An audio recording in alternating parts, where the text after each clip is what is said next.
বিয়ের আগে মা যখন একটু বকতো তখন মাকে বলতাম একবার বিয়েটা হয়ে যাক, তোমাদের বাড়ি আর জীবনও আসবো না। তখন মা বলতো পরের বাড়ির ভাত খাওয়া এত সহজ না। এখন সত্যিই বুঝতে পারছি পরের বাড়ি ভাতের যে কত দাম। যাই হোক, আসসালামু আলাইকুম। বড় আপু আমাদের জন্য নিহারি করছে। বড় আপুর পাশে এসেছি, আর প্রতি বছর ও আমাদের নিয়েই নিহারি খায়। ওর হাতে নিহারিটা অসম্ভব বেশি মজা হয়।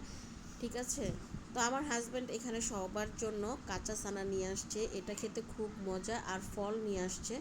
এই সানাটা ও সবসময় নিয়ে আসে, আমি অনেক পছন্দ করি। আর সানাটা ছিল একদম গরম গরম, সবাই একসাথে। এর মধ্যে বড় দুলাভাই তার শাশুড়ির জন্য, মানে আমার আম্মুর জন্য কাঁঠাল নিয়ে আসছে। বিকজ আমার আম্মু কাঁঠাল অনেক বেশি পছন্দ করে। আর বাচ্চাগুলা যে এত দুষ্টামি করতেছে যা বলার বাইরে, কেউ কারো কথা শুনতেছে না। আর উনি তো অল টাইম মোবাইল নিয়েই ব্যস্ত, সারাদিন মোবাইল দেখে। আর ওর বাবা আসলে মোবাইলটা রেখে দেয় আর বলে কি, বাবা আমি একটুও মোবাইল দেখি না। যাই হোক, ওদের সাথে একটা কোয়ালিটি টাইম পাস করতে আমার খুবই ভালো লাগছিল। আমি ওদের নিয়ে আমার সারাটা দিন কেটে যায়। ঘুম থেকে উঠে আমার প্রথম লক্ষ্যই থাকে আমি ওদের কাছে যাব।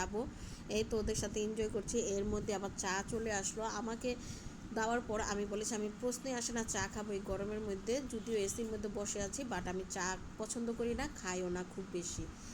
তো এখন আমার মোবাইলটা নিয়ে তাদের মধ্যে ঝগড়া বেঁধে গেছে কে মোবাইল দেখবে। তো সুন্দর একটা টাইম পাস করলাম। আজ এই পর্যন্তই। বাচ্চাটা নাচে, এনজয় করো।